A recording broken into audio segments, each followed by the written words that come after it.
FamiliarWilsons Media. Relationships are the story. You are made of meat, my friend, all the way down. The following podcast uses words like and also. If you're not into any of that shit, then now's your chance. 3, 2, 1. Run. Super familiar with Wilsons. Yeah.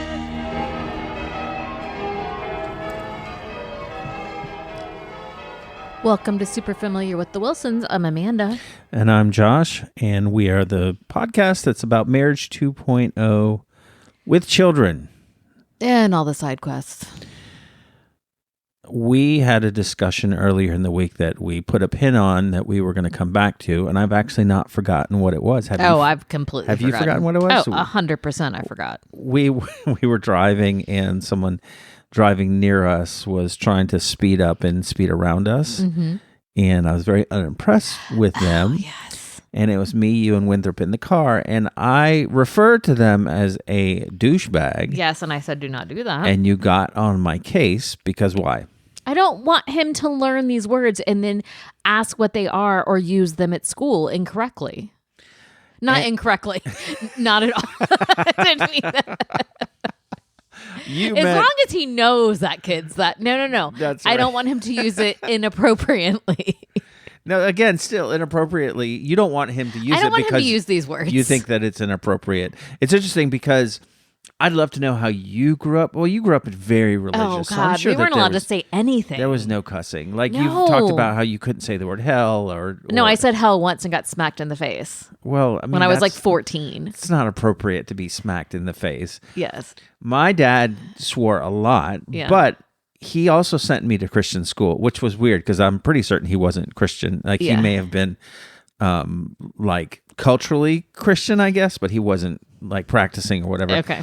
So he sent me to the Christian school, I guess, to learn morals, but he certainly would swear like a sailor. I don't know what to do with that. Why? Because that was so not my upbringing. When did you say your first swear? Oh, gosh. I don't think I really don't think that I cursed or drank or any of those things until like my late 20s from marriage 1.0. My mom, I remember once my mom got so frustrated with my nephew. He was like 2 or 3 and I was maybe 9, and he had unrolled all of the toilet paper in the bathroom, and I heard her walk in and just call him, she called him a jackass. I think that's what she called him, which is funny because it's what I call you all the time. And I would not let it go. I mean, I just told everybody that she had cursed because I was like... Oh, but you didn't like get on her case in front of her. No, I was just really like, guess what Mom said? And I told everybody. And she was like, Amanda Jane, stop it. And I'm like, but you said it. Well, it's interesting because how do you feel about kids cussing? If you can separate, though, your various lives, because you also taught preschool and then first and second grade. So, like, you kind of maybe got to crawl out of that unless it's all the same. I mean, I don't think I can. It's interesting because I feel like, well, first of all, we say to the kids that, words aren't bad. Words are just words. It's your intent behind the words. If it's meant to hurt, if it's meant to, be unkind or whatever, that's what, I'd rather you say damn than call somebody unkind words. Like jackass. Well, anyway, that's my nickname for you, but it's okay. I called you that when you proposed. Jackass was the first thing I said. But we have friends, we have mutual friends that have kids that they let their kids curse at home. And I mean, these are elementary and middle school kids, but they'll say like, these are not words we use outside of the house. These are your home words. But I don't think I'm there because I think I would be worried that they wouldn't be able to like turn it on or off or whatever. That's my thing. Well, I guess I got 2 things. Number one, it still like turns me off a little bit if one of my kids would do that. I don't know. I think that's the... Even like the 25-year-old? Well, dude, the 25-year-old and 23-year-old, they more of their words that they say are cusses than aren't cusses. But I'm definitely a hypocrite about this because like again, curse a lot. in my civilian life, I do, and not in anger, just as words. But I think my parochial upbringing is still like has a shadow life in me, because if I were to think of Winthrop cussing, like I'd be very upset, and so that may be kind of the religious whatever upbringing, but also that thing where I don't want him to get in trouble at school. That's the other thing. I don't want you to say anything and it get you in trouble and you not really understand why or whatever. I don't want that either. There was something he said recently that I was like, don't call anybody that. He was like, I won't. And I said, I just don't want you to get in trouble. And I don't remember what it was. It wasn't necessarily a curse word, but it was something else. And I cannot remember what it was. Dickhead. Get out of here. But didn't you come up with like a very creative thing? Because I told you couldn't say all of your things. That's the thing is like, I'm not usually a fan of little stand-in words for curses. I just think that's silly. Like, don't say "oh do poo poo" or "doo doo." No, I say "oh sugar." Oh my gosh, "oh sugar." And I say I can't stand that. Oh sugar. Oh fudge. No, I don't say fudge. I say sugar. I know, but I'm just saying it's like you're making a cookie here with all of these ingredients. I don't really like that. But I guess your point was, if I'm driving, I need to have a go-to word that I'll be able to express myself, but not teach Winthrop these naughty words. That if he accidentally uses it at school, or not even accidentally, if he uses it at school, it won't get him in trouble. Well, if I'm quite certain that the teacher would know that all of a sudden, if he said "oh fudge," that that the teacher would know where he got them from and why. But I just think that the stand-in word doesn't give you the same emotional hit. It doesn't make you feel as good, because it's not the word. It's not the actual word. I don't know. I liked the one that you came up with the other day. Well, I didn't come up with it. It's something that I had heard, but not being used as a curse. Well, anyway, so this guy had cut in front of us, and we're having the discussion, and Amanda's trying to convince me to come up with different words. And what I came up with was something that I heard on a TV show that we watch, and that is to refer to any person that is annoying you as an absolute casserole. But you understand that's not why he was using the word casserole, right? He was talking about his hemorrhoids, and he said it's an absolute casserole down there, meaning all the things were coming out of him. It did not mean... It's amazing. You know what? I shouldn't provide any more context aside from that, since Amanda forgot that there's a listening audience here. No, I didn't forget. I'm just trying to explain to people. But I get it. Oh, because the asshole casserole. I get it. It rhymes. Yeah, see, that's my thing, is I can use casserole in my mind because it sounds very much like asshole, which this person was being. Which, by the way, person driving down the road very recklessly had a big religious sticker on the side of his car. Jesus is king. Yes. Jesus apparently isn't sheriff, because would have pulled that casserole right on over. So, audience, what do you think about this issue? Not about having religious stickers on your car, which, by the way, never a good idea unless you have a perfect driving record. Just don't do it. Like, what's the point? What's the even point? What do you think about this issue about letting your children curse or not letting your children curse? Are you in a different country? We have plenty of listeners in different places. I know that in general, the UK has probably less of a parochial view about all this. Apparently, Ireland is quite sweary. Yeah, I mean, it's all the whiskey. Per capita. It's all the whiskey. And I think also it's more acceptable for their kids to cuss as well. So let us know what you think. FamiliarWilsons@gmail.com. Do you have a problem with it? Does it make you uncomfortable? Do you let your kids just swear at home? And does that not concern you that they might just throw an F-bomb down at their teacher in a fit of pick or rage? Let us know. FamiliarWilsons@gmail.com.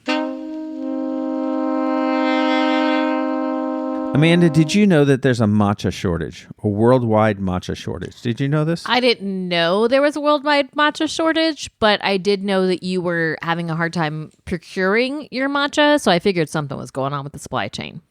Something is going on. It's a combination of climate change, weather situations, the fact that there aren't very many matcha farmers, and they can't keep up with the all of a sudden booming demand, and different things like that.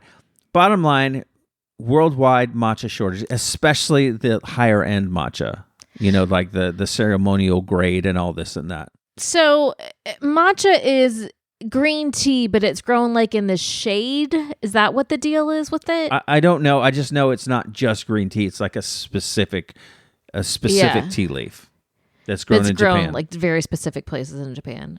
Okay. Well, I hadn't been able to find some, and I had to go without. I've had to go without before. Like we didn't have some at home. And I'm noticing that I think that I'm pretty addicted to this matcha thing. Oh, okay. Like I switched off of coffee because I was very much addicted to the coffee, and when I wouldn't drink the coffee, I'd get a headache and it would be a problem. So I switched to the matcha, and now I'm starting to have that same level of, man, I got to have my matcha. I can't miss my matcha. And I'm stressing out since finding out that there's a worldwide shortage and going into the store and not being able to find it. Like the places on the shelf, it's got the tag, no matcha. It's a problem. So things that I've noticed that I've been doing since finding out that there's a shortage worldwide of matcha. This is in no particular order. Number 6, licking the inside of my empty matcha tin, just getting right in there with my tongue like it's the last chopper out of Saigon, making sure that I get all of that matcha. Number 5, working on getting my dopamine hits from increasingly pathetic places like putting my head on a baseball bat and spinning around 10 times, breathing really fast, and standing up quickly. Oh, God. Number 5. That was 5. Number 4, writing increasingly desperate letters to Japanese tea farmers, offering them various members of my family, cars, all these things.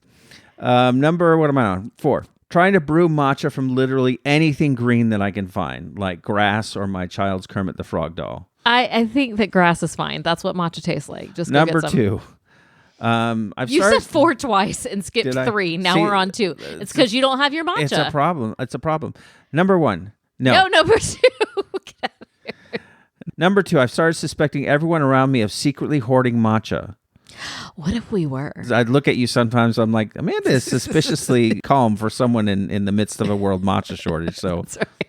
And number 1 thing I've noticed myself doing in the midst of this matcha shortage, I'm looking into starting a black market matcha ring in the neighborhood.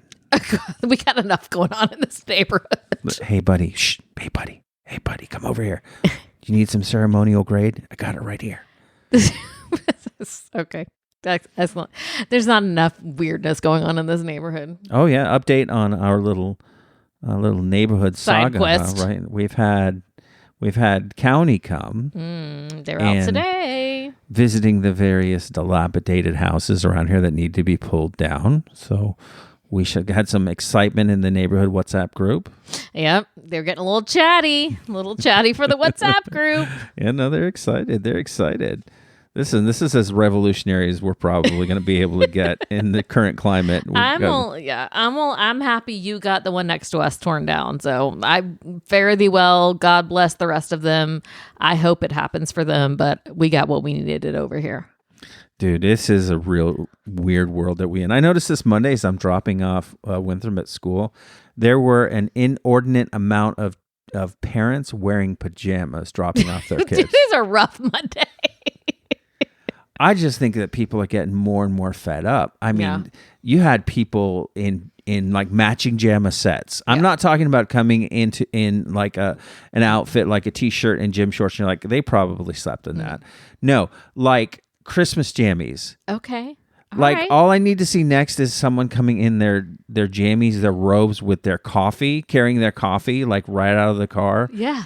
This is the point that we're at right now. Listen, do you, friends? Whatever works for you. I have gotten increasingly later and later going into work, and it's a problem. It's a real problem. Would you go? You've probably gone into a store with jammies on. I've definitely gone into Publix with jammies on, but I don't think any other store. For whatever reason, I don't feel like Publix needs the best of me. I mean, Target, I think maybe I need to dress up a little bit more, at least put a bra on. But like, only because I'm going to see people I know. It's a giant store. It's in the middle of town. Publix is a mile right here from the house. They saw me 5 times yesterday. Oh, they did? You went to Publix 5 times yesterday. No, I went 4 and you went 4, but collectively we went 1 separately, so 5 times altogether. Yeah, that's the new math because that's 8 what we just did there. So why were you at Publix 4 other times? Because you woke me up and we're sitting there and we're lying there and we're just cuddling and being kind to each other. And you said, it would be really nice to get up and take a walk before it gets hot. And I said, okay, I'll do that. And then I got up and in my pajamas, no bra on, because I think I'm walking around the neighborhood. I'm wearing Christmas pants and like a t-shirt. And then I get downstairs and you say, you want to walk to Publix to get breakfast foods? I was like, all right. So I didn't even put a bra on. Full disclosure, didn't do it. And we walked to Publix, which You're saying full disclosure, like already you haven't been in Publix with no bra on. Like they saw all of you. It's a mile to Publix and a mile back, right? So we walked there, walked back, got the stuff, made breakfast, and then we went to volleyball and had a fabulous time, UF versus Alabama volleyball. And I said to you, I forgot Uncrustables, because Winthrop will only eat an Uncrustable. He will not eat a homemade peanut butter and jelly sandwich. I can try to cut it into shapes, does not matter. So I knew I was out of Uncrustables. I knew I was going to have to make a lunch today. And you said, well, we'll just... No, I remembered when we were at Publix getting breakfast stuff, but we had already paid. And you said you can do it when we come back from volleyball. So coming back from volleyball, you said, I want to go to the big Publix because apparently you needed it to be an experience for yourself if you were going to grocery shop, because we have one of the largest Publix in the chain or whatever. So we're in there, do the grocery shopping. We leave. What did I forget? Uncrustables. So we get home. Muffy's home because she's sick and she's running a fever and she doesn't want to get a roommate sick. So she's staying here. And she said, did you get me soup? Well, no, I didn't know you wanted soup. So you go back to Publix and they didn't have the soup she wanted. So you come home with a different soup and then it was not preferred. So then I went back to Publix and it exchanged it, came home. What did I forget? Uncrustables. Yep. So the 5th trip to Publix was to get the damn Uncrustables. And I ended up doing that. Yeah, you were like, just drive around the parking lot and I will go get the Uncrustables. And I came back with Uncrustables and 2 nice big steaks. T-bones, right? Yes. Which, they were by the way, good. If you've been paying attention to the podcast, you know that I went through a period there of being a vegetarian. Well, no longer, because I like steak. Yeah, it was really good. I like steak. You made it so well in the cast iron skillet, and then I had the leftovers with a salad today for lunch. So nice. Again, those of you who have listened for long enough know that I went through this vegetarian phase, and I was feeling all self-righteous, like I'm doing this for the environment and for the this and for the that.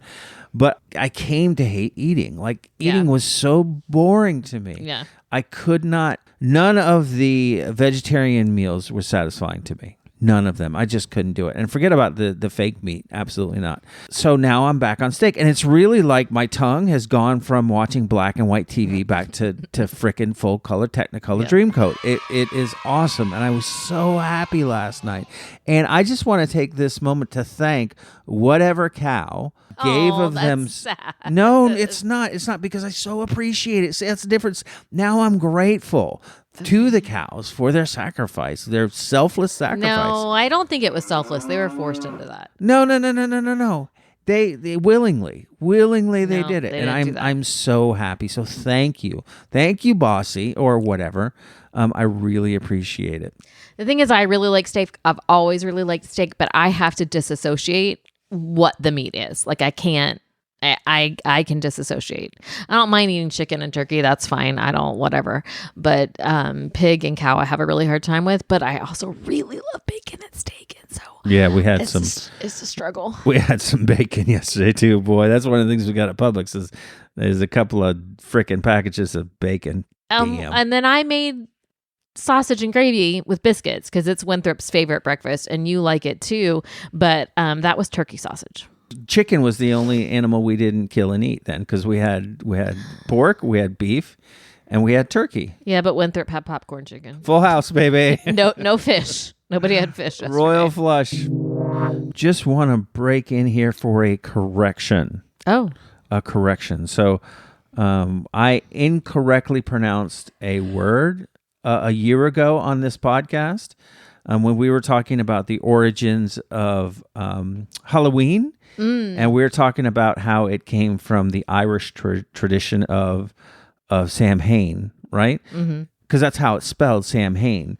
But if you're familiar with Ireland, you know that Irish people are basically like, well, fuck all these letters. We can say what we want. So it's spelled Samhain, but it's pronounced Samhain. Yes. So that's a correction from a year ago when we were referring to the Irish tradition. It's called Samhain.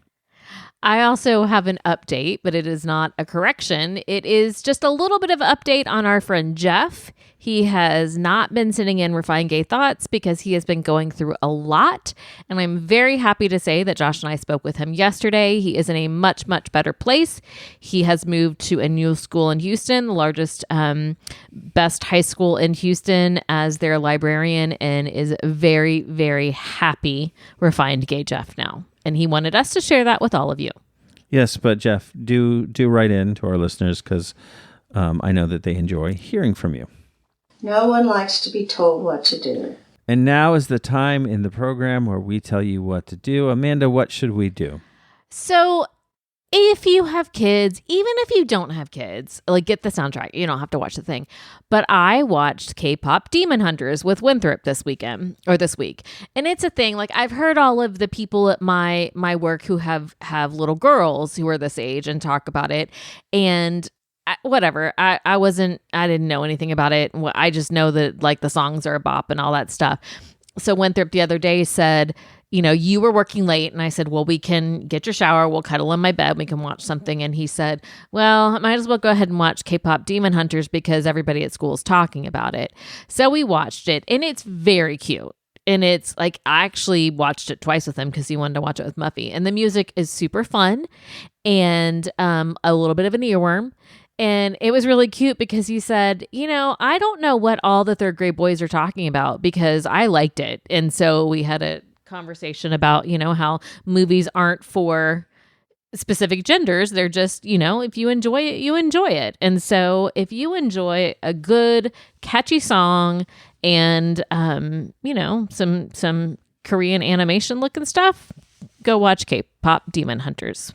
Yeah, you go do that. Not a chance in hell I will do that. It's cute. You might like it. No, definitely not. You like the Adventures of Tintin. What? This is an animated thing. Okay. Oh, I didn't catch that it was animated. Is it animated? Yeah. No, I thought it was. I always picture when you say that, I thought it was like, what you call it? Buffy? Power Rangers. Power Rangers. No, it's animated. Oh, interesting. Okay. Well, still won't check it out. Are you a little closer to maybe checking it out? Nope, not even. Okay, fine. All right, Amanda, that's all there is. There is no more. What do you think of that mess? I mean, it's the same mess we do every week, just different stuff. That's right. So we want to thank all of our friends. You know who you are. I keep my list of my friends on my phone. My phone isn't near me right now. I don't know where it is. So Josh said he doesn't know your name if he's not looking at his phone. That's not true. I've made the list of who they are and the little credit things and Joey. I did mine. Yes, thank you.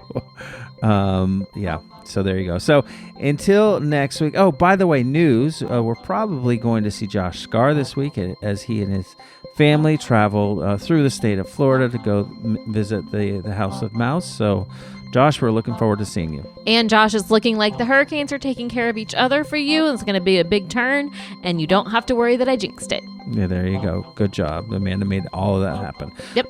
So until next week, folks, you all of you collectively are just an absolute casserole. Go be kind. Bye. Bye.